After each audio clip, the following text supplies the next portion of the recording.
दिल्ली के पूर्व उप मुख्यमंत्री मनीष सिसोदिया को सुप्रीम कोर्ट ने जमानत दे दी है। वो 17 महीने के बाद जेल से बाहर निकाले जा रहे हैं। सिसोदिया को पिछले साल 26 फरवरी को गिरफ्तार किया गया था। आबकारी नीति के मामले में पिछले 17 महीनों से जेल में बंद दिल्ली के पूर्व डिप्टी सीएम को सुप्रीम कोर्ट से बड़ी राहत मिली है। सुप्रीम कोर्ट ने आज अपना फैसला सुनाते हुए कहा कि जमानत के मामले में हाई कोर्ट और ट्रायल कोर्ट सेफ गेम खेल रहे हैं।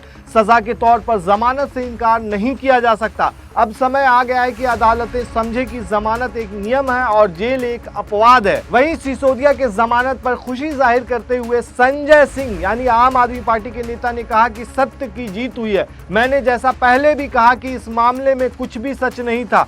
जबरन हमारे नेताओं को जेल में रखा गया। मनीष सिसोदिया जी को 17 महीने तक जेल में रखा गया। क्या प्रधानमंत्री उनके 17 महीने का हिसाब देंगे? ये समय स्कूलों को बनाने में काम आता। माननीय सर्वोच्च अदालत का सिर झुकाकर नमन है। लंबे इंतजार के बाद न्याय मिला है। मैं उम्मीद करता हूं जल्द ही अरविंद केजरीवाल और सत्येंद्र जैन भी बाहर आएंगे। अब ये भी जान लीजिए कि क्या है शराब घोटाले का आरोप मनीष सिसोदिया पर। दरअसल 2021-22 में बनी शराब नीति में घोटाले का आरोप लगा था मनीष सिसोदिया के ऊपर भी। मनीष सिसोदिया उस वक्त आबकारी मंत्री भी थे। जांच एजेंसी का आरोप है कि इस नीति में गलत तरीके से बदलाव करते हुए शराब कारोबारियों को अधिक फायदा पहुंचाया गया और बदले में उनसे रिश्वत ली गई। हालांकि दिल्ली सरकार और आम आदमी पार्टी ने आरोपों को खारिज करते हुए कहा है कि उनकी पार्टी को खत्म करने के लिए झूठे मुकदमे में फंसाया गया है। इस केस में सिसोदिया के अलावा दिल्ली के मुख्यमंत्री अरविंद केजरीवाल और संजय सिंह को भी गिरफ्तार किया गया था। केजरीवाल अब भी जेल में बंद है।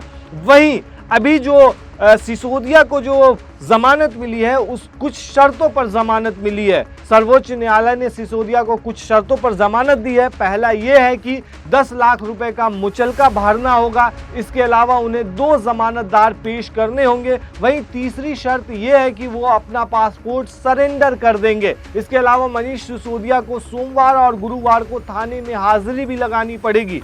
इस दौरान अतिरिक्त सॉलिसिटर जनरल एसवी राजू ने आज सुप्रीम कोर्ट से अनुरोध किया कि मनीष सिसोदिया को दिल्ली के मुख्यमंत्री कार्यालय में प्रवेश करने से रोक दिया जाए, लेकिन सुप्रीम कोर्ट की बेंच ने कहा कि हम इसकी अनुमति नहीं दे सकते हैं। स्वतंत्रता का मामला हर दिन मायने रखता है। वहीं सुप्रीम कोर्ट ने अपना फैसला सुनाने से पहले जमानत को लेकर अब तक की गई कार्रवाई के बारे में भी बताया। उन्होंने कहा कि सिसोदिया को निचली अदालत और फिर हाई कोर्ट जाने के लिए कहा गया था।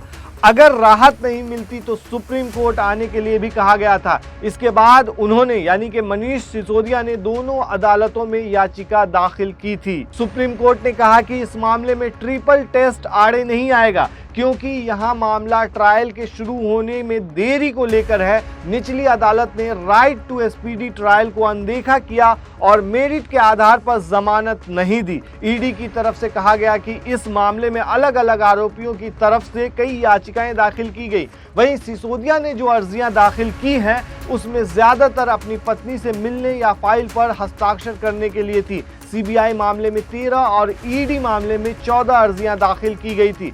सुप्रीम कोर्ट ने यह भी कहा कि ये सभी अर्जियां निचली अदालत में मंजूर की थी। निचली अदालत ने अपने आदेश में जो कहा था कि मनीष की अर्जियों की वजह से ट्रायल शुरू होने में देरी हुई, वो सही नहीं है। हम इस बात से सहमत नहीं है कि अर्जियां की वजह से ट्रायल में देरी हुई। इस मामले में 8 आरोप पत्र ईडी के जरिए दाखिल हुए हैं। ऐसे में जब जुलाई में जांच पूरी हो चुकी है तो ट्रायल क्यों नहीं शुरू हुआ? हाई कोर्ट और निचली अदालत ने इन तथ्यों को अनदेखा किया। इस मामले में जस्टिस BR गवई और जस्टिस KV विश्वनाथ की पीठ ने 6 अगस्त को ही फैसला सुरक्षित रख लिया था। मनीष सिसोदिया ने दिल्ली हाई कोर्ट के फैसले के खिलाफ सुप्रीम कोर्ट का रुख किया था।